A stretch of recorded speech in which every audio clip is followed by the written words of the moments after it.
நீ இப்போ போய் அதில் ஃப்ளாட்டை புக் பண்ணா நீ தானே காசு கட்டுவ. உன் காசை வாங்கி வாங்கி வாங்கி அவங்க கட்டுவாங்க. கரெக்டா?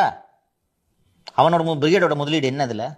அந்த லேண்டு வச்சிருக்கிறாங்கல்ல, அந்த லேண்டோட உரிமையாளர் இருப்பாங்கல்ல, அவங்ககிட்டையும் பவர் ஆஃப் அட்டர்னி போட்டுக்குவான். அதையும் முழுசாக வாங்க மாட்டாங்க. என்ன முதலீடு இது? எப்படி 2000 கோடி முதலீடாக எப்படி ஆகும்பா இது? சொல்லுப்பா. 1250 வீடு கட்டுறாங்கப்பா. அந்த 1250 வீட்டோட வேல்யூ 2000 கோடிப்பா. இது 2000 கோடி முதலீடா? இப்போ இவங்க சொல்லிடுறாங்களே இந்த புரிந்துணர்வு ஒப்பந்தம், இதோட லட்சணம்லாம் தெரியுதா? இது எப்படியா முதலீடாகும் 2000 கோடி? என்னைக்காவது பொய் சொன்னா பரவாயில்ல சார், எல்லாமே பொய்யா சொன்னா இதே வேலையா தெரியுறாங்க. பிரிகேடு நிறுவனம் 2000 கோடி முதலீடு செய்துட்டு இந்த குளோபல் இன்வெஸ்டர்ஸ் மீட்ல சொல்லியிருக்கிறாங்கன்னா எவ்வளோ பச்சை போய் சொல்லியிருக்காங்க பார்.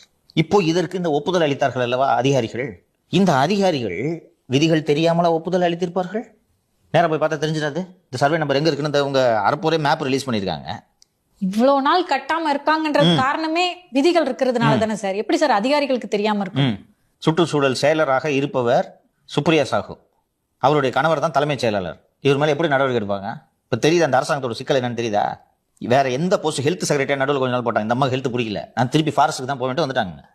நினைச்ச போஸ்டிங் வாங்கிக்குவாங்க அந்த அம்மா. அவங்க யூசி பேட்சா இல்லை யூசிக்கு ஜூனியர் பேட்சான்னு தெரியல, யூசிக்கு சீனியர் பேட்சான்னு தெரியல. இப்போ எப்படி இந்த அதிகாரிகள் மீது நடவடிக்கை எடுப்பாங்க? லஞ்ச ஒழிப்புத்துறைக்கு அறப்போர் இயக்கம் புகார் அளித்திருக்கிறது. கொஞ்சம் யோசிச்சு பாருங்க.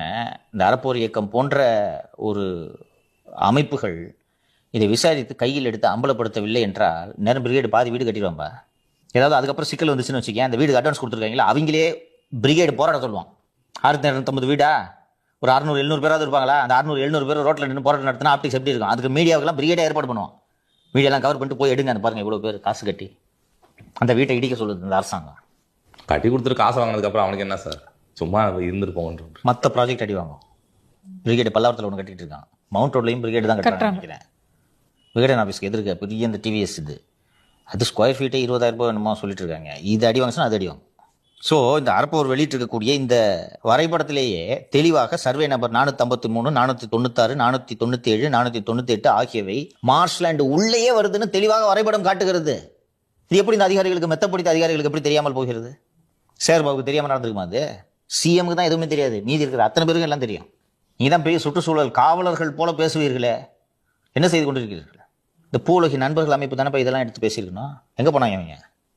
எடப்பாடி ஆட்சி காலத்தில் கத்துவாங்க போகிற இந்த பூலகி நண்பர்கள், ஐயோ சுற்றுச்சூழல் இப்படி ஆகிவிட்டதே, நமது இயற்கை மலைக்கூடையும் மரத்துக்கூடையும் பேசிட்டு இருக்கிறாள். இதுக்காக தானே பேசுனா? டிஎம்கே பீரியட்ல பூவுலகின் நண்பர்கள் லீவு. எங்க அண்ணன் ஏன் சார் இன்னும் பேசாம இருக்கு? அப்படி பிரிகேட் ஆள் இருந்தால் கொஞ்சம் வர சொல்லுப்பான்ட்டு பிரிகேட் ஆள்கிட்ட பேசுவார். அண்ணனுக்கு விஷயம் தெரியாம இருக்கு சார், பேசுவார். இதுதான் ரொம்ப ஒரு முக்கியமான எக்ஸ்போஸ்.